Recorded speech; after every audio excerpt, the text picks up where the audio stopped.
Hi, I'm Rodney Johnson, president of HS Dent, and we've had a lot of questions in our shop about QE3, Quantitative Easing 3, and what it means. What's it supposed to do? What's the effect going to be? Well, first you have to know what the program is.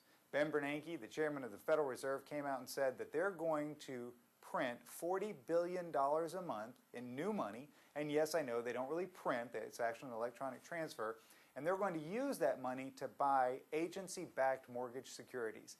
That means they're going to use that new money that they create to buy bonds that are backed by Fannie Mae and Freddie Mac. Now, the purpose that he said he had was to lower mortgage rates. Lower mortgage rates. Well, why would you do that?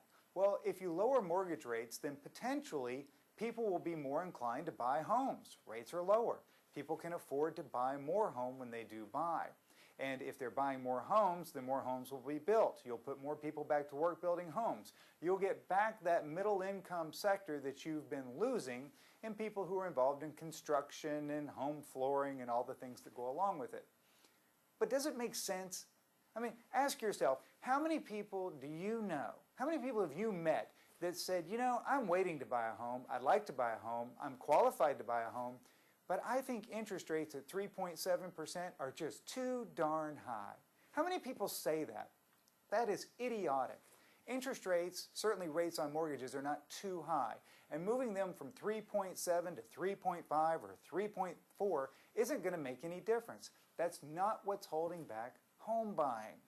People aren't buying homes because they're not in a place to buy a home or they can't sell the home they have, whatever other reason, but it's not the interest rate. Now, to say that it's not going to do what the Federal Reserve wants doesn't mean it won't have an effect. There's no question this will have an effect. So you start to ask, what's going to happen? The first is the people that get the money first are going to do quite well. That means the people who are selling those agency-backed mortgage securities. That would be the people who own them. It's not typically individuals. Most people don't own agency-backed bonds. Those are going to be owned by pensions, insurance companies, and sovereign wealth funds, people like the Chinese. They didn't buy just U.S. treasuries whenever they had a bunch of money to invest for all the money that we plunked into their economy through buying their exports. They bought other things that got them more yield, like Fannie Mae bonds. If you reach way back in your memory to 2008, when the U.S. government took over Fannie and Freddie, what they did was they said that the common equity was going to go to zero, preferreds were going to go to zero, but the bonds were going to be paid at 100%. And back then, it was a pretty big deal that one of the larger holders of Fannie Mae bonds was the Chinese. They just got quite a boost. The man on the street, not so much. Somebody else gets a benefit here. It's the people who traffic in these bonds. You see, the Federal Reserve doesn't buy things from just anyone. The Federal Reserve can only buy things from people who have an account with them. That would be large banks. Because the way the Federal Reserve buys things is it credits someone's account. They just hit a keystroke to increase your account, but you have to have something to deliver to them. So the large banks that have these accounts at the Federal Reserve act as the pass-through. If they want to buy Fannie Mae bonds, then these large banks will go out in the market, see what they can buy them for, and make an offering to the Federal Reserve. They become kind of a broker. As a matter of fact, that's exactly what they are. So these large banks, the very ones that caused such a problem, that have been a problem all along, that got a big pass back in 08 and 09, are about to earn a commission on $40 billion a month. Yep, somebody's about to get a lot of help. And by the way, it gets better. When Ben Bernanke announced all of this, he went to his press release or his press conference and he said, I want to address some concerns before I take questions.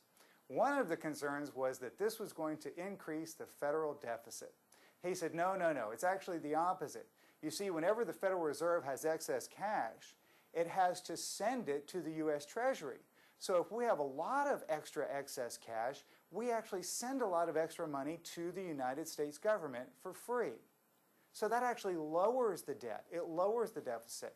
Now, in numerical terms, he's correct. As a matter of fact, last year, the Federal Reserve handed over to the U.S. Treasury over $75 billion. But where did they get it? They got it from me and from you. They got it from all of us that already hold dollars. Because the way they got the money was they created these dollars out of thin air. They went and bought securities like these agency-backed securities or treasuries or whatever else, and then as they earn interest on it, they give it to the government. Every time they print dollars out of thin air, they take some value from all of us that are savers. That's how it works. And so they print money out of thin air, take it from us, buy something, and then hand all the excess money to the U.S. government. So in effect, it's an unvoted tax on all of us as savers. That's brilliant. Now he said there's something else. Savers are very concerned that they're getting hurt by the exceptionally low interest rates because the Federal Reserve is holding rates very low.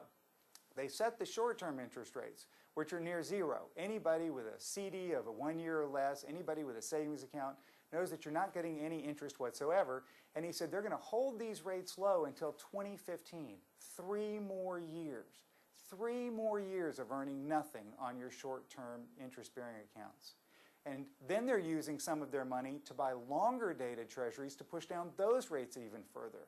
And so they're trying to hold everything very low, even though inflation's running 1.7%.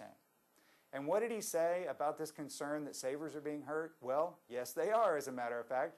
He acknowledged that people that own these are hurting because they're not earning the rate of return that they should. His justification was, well, the broader economy's better off. So all of you that are on fixed income, all of you that have a savings account, all of you that aren't getting the interest rates you deserve because the Federal Reserve is holding them low by putting their boot on them and pushing them down, thank you very much for holding up the broader economy, or at least from his standpoint. And I mentioned just a minute ago that inflation's running a little bit higher. Yeah, when you print more money out of thin air, you push up the cost of food, energy, healthcare, all sorts of nifty items, the ones we use to live. So if I got this right, then we're not going to get a boost in the economy because the people who are getting the money are the ones that own these types of bonds, and they're not really doing anything for the economy in the first place.